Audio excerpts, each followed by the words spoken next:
Hello everyone, তোমরা সবাই কেমন আছো? আমি ভালো আছি। আজকে একটু লং ভিডিও হবে তোমাদের জন্যে। তো তোমরা দেখো, এটা হলো পাকুড় সিন্ধু কানু মুর্মু পার্ক।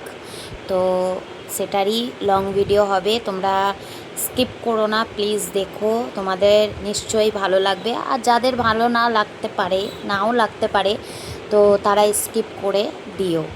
তো আমি আমার দিদির ছেলে, দুই ছেলে আর আমার মেয়েকে নিয়ে পার্কে চলে এসেছিলাম। আর সানডে ছিল, ছুটির দিনও ছিল, তো ভালো লাগছিল। পার্কের ভিতরে এই যে তোমরা দেখতে পেলে স্ট্যাচুগুলো, সাঁওতালগুলো সবাই নাচ করছিল আর ঢোল বাজাচ্ছিল, সেটাই তোমাদেরকে তুলে ধরলাম। আর এই যে আমার মেয়ে লাফালাফি করছে, কোনটা ছেড়ে কোনটাতে আমি চাপবো মা। তো আমি বললাম যেটাতে পারবি সেটাতে চাপ, এনজয় কর, আজকে সানডে, আজকে তোর দিন।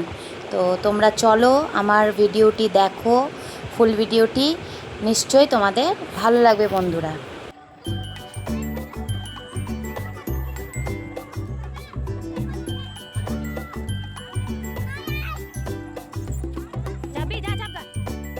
দেখো বন্ধুরা, এই যে লেখা রয়েছে আই লাভ পাকুড়। কে কে পাকুড় থেকে আমার ভিডিওটি দেখছো প্লিজ কমেন্ট করে জানিও।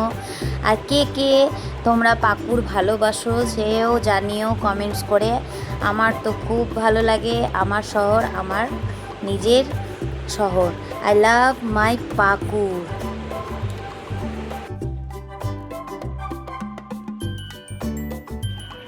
তারপরে দেখো বন্ধুরা, ট্রেন গাড়ি চলছিল, তো আমার মেয়েও জেদ করছিল প্রথমে যে ট্রেনে চাপবো, তারপরে ও কি বুঝলো না বুঝলো জানি না, তারপর বলছে না মা এটা জোরে চলছে না, আস্তে আস্তে আমি চাপবো না। তো এই যে দেখতে পাচ্ছ স্লিপ কাটবে, তো প্রথমে ভয় পাচ্ছিল, তারপরে তো ওর দাদা দাঁড়ালো, তারপর স্লিপটা কাটলো।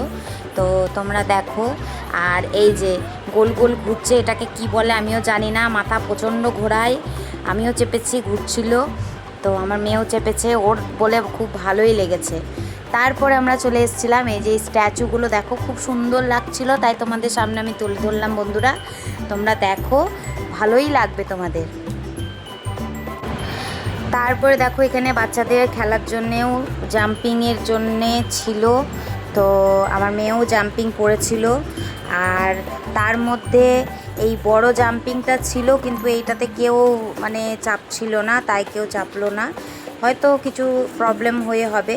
আর পার্কের ভিতরটা দেখো কি সুন্দর লাগছে। রাত্রেবেলায় গেছিলাম আর হালকা হালকা বৃষ্টিও পড়ছিল, তাই তো আমি তোমাদের সামনে তুলে ধরলাম। আর এই জায়গাটাতে প্রথমে জিম হতো, আমরা যখন আসতাম আগে, তখন এই জায়গাটাতে, এই রুমটাতে জিম করা হতো।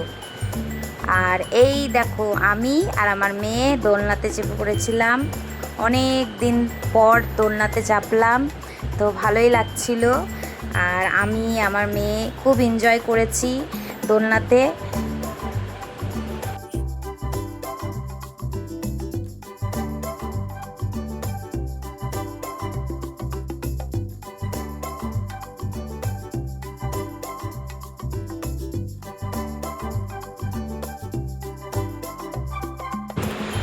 তারপরে এই জায়গাটা জিম করার জায়গা, এই যে বাইরে করা হয়েছিল, অনেকদিন পর গেছিলাম পার্কে, যাওয়া হয় না যেহেতু, তো গেছিলাম, তো তোমাদের সামনে দেখালাম, তুলে ধরলাম। কিন্তু এইগুলো সব নষ্ট হয়ে গেছিলো, পার্কটা সেই আগের মতো নেই বন্ধুরা। আছে মোটামুটি, বাচ্চারা যায় খেলাধুলা করে, একটু এনজয় করে, তো ঠিকই আছে, ভালোই আছে মোটামুটি। পার্কের ভিতরটা তোমরা ঘুরে ঘুরে দেখিয়ে দিলাম বন্ধুরা, দেখো তোমাদের হয়তো ভালো লাগবে, কারো কারো কারো কারো ভালো নাও লাগতে পারে। আর বৃষ্টি পড়ছিল খুবই জোরে, তার জন্য আমরা বাড়ি যাওয়ার জন্যে যাচ্ছিলাম বাড়ি। তো চলো তাহলে বন্ধুরা।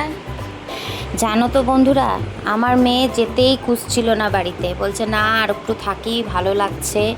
আমি বললাম না, বৃষ্টি পড়ছিল তাই, আর ওকে বৃষ্টিতে ভিজতে খুব ভালো লাগে, সেই জন্যে আমরা সবাই বেরিয়ে পড়লাম গেটের বাইরে। আমরা সবাই ফুচকা খেতে এসেছি, ফুচকা ঠোঙা নিয়ে দাঁড়িয়ে আছি। তারপরে আমাদেরকে ফুচকা দিয়ে দিয়েছিল এক এক করে, আর আমরাও খাচ্ছিলাম। খুব টেস্টি ছিল, ঝাল ঝাল টক টক, খুব সুন্দর, আর ফুচকাটাও হেভি হয়েছিল। তা আজকের ব্লগটি তোমাদের যদি বন্ধুরা ভালো লেগে থাকে আমার পাশে অবশ্যই থেকো, লাইক কমেন্ট শেয়ার অবশ্যই করো। Bye bye.